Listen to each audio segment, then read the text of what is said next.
अवध में जिस तरीके से स्थिति बनी है उसको भी जानना जरूरी है। अनुभव लगातार हमारे साथ लखनऊ से बने हुए हैं, भाजपा दफ्तर के बाहर वो मौजूद है, वहां की तस्वीरें भी अनुभव दिखाइएगा। इसके साथ साथ अगर अवध में देखें तो रायबरेली है, अमेठी है, वहां के समीकरण बहुत अलग हैं और इसके साथ साथ अयोध्या का एक बड़ा फैक्टर है, उसके बारे में भी बताइएगा। लेकिन सबसे पहले भाजपा दफ्तर की तस्वीरें दिखाएं।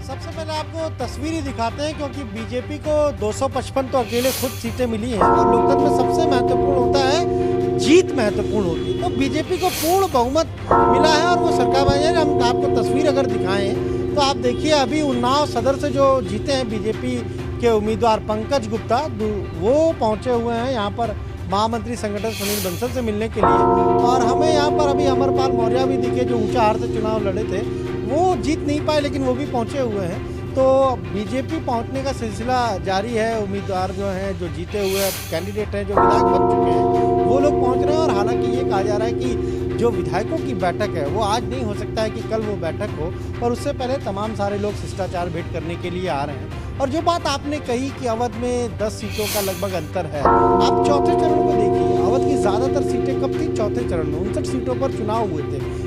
कितनी सीटें आई बीजेपी और सहयोगियों के खाते में? 49 सीटें आई।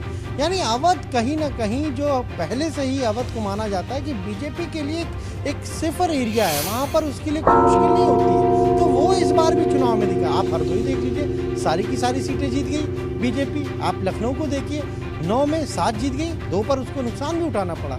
पर कई जगहों पर ऐसा भी होता है कि पार्टी ने जिस कैंडिडेट को लड़ाया, हो सकता है कि वहाँ पर विरोध रहा हो, वहाँ पर दूसरे या तीसरे लोग मांग रहे हो, पार्टी के लोग किस तरीके से उसको जिताने के लिए लगे या नहीं लगे, ये भी एक बड़ी वजह होती है।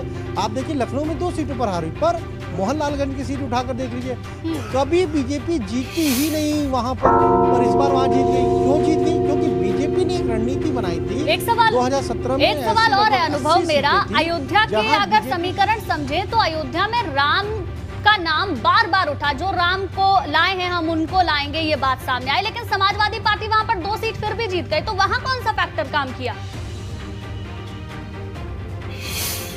देखिए, अयोध्या की अगर हम मुख्य जो सदर सीट है, वहाँ पर तो वेद प्रकाश गुप्ता जीते। पवन पांडे बहुत दावा कर रहे थे कि हम वहाँ जीतेंगे, पर वहाँ पर कोई जादू नहीं चला और वहाँ पर सिर्फ और सिर्फ बीजेपी को जीत मिली। यहाँ उत्तर प्रदेश में ये कहा जा रहा था कि अगर वेद प्रकाश गुप्ता जीत सकते हैं तो कोई भी बीजेपी का उम्मीदवार जीत सकता है, इस तरीके की बात कही जा रही थी। आप सोचिए, खुद बीजेपी के लोग मान रहे थे कि हाँ वाकई वो एक ऐसे कैंडिडेट है, उनके लिए मुश्किल हो सकती है, लेकिन वो जीत गए।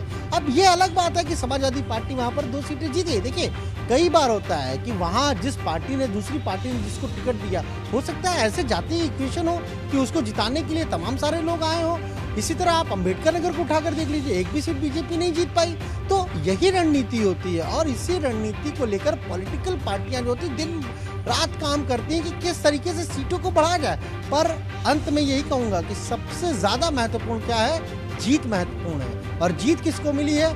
बीजेपी को मिली है। 10 मंत्री हार गए, ठीक है, कोई बात नहीं। पार्टी के लोग कह रहे ठीक है, पूर्ण बहुमत की सरकार में तो आ रहे हैं, जो हार गया उसको कहीं और आगे देखा जाएगा। तो ये रणनीति बीजेपी की रही। और आप ये देखिए कि 1989 में जब कांग्रेस की सरकार गई, उसके बाद कोई भी सरकार, कोई भी पार्टी दोबारा रिपीट नहीं हुई कि उसको सरकार उसकी बनी हो। मुख्यमंत्री रही मायावती, 4 बार चीफ मिनिस्टर रही, लेकिन कंटिन्यू कभी नहीं रही। पर बीजेपी की यह सरकार दूसरी बार रिपीट हुई है। योगी आदित्यनाथ बीजेपी के पहले ऐसे मुख्यमंत्री अब बनने जा रहे हैं जो दोबारा मुख्यमंत्री बनेंगे। तो ये अपने आप में एक बड़ा अचीवमेंट है बीजेपी के लिए। लगातार एक एक क्षेत्र में क्या समीकरण और क्या फैक्टर काम किया है, ये समझने की हम कोशिश कर रहे हैं।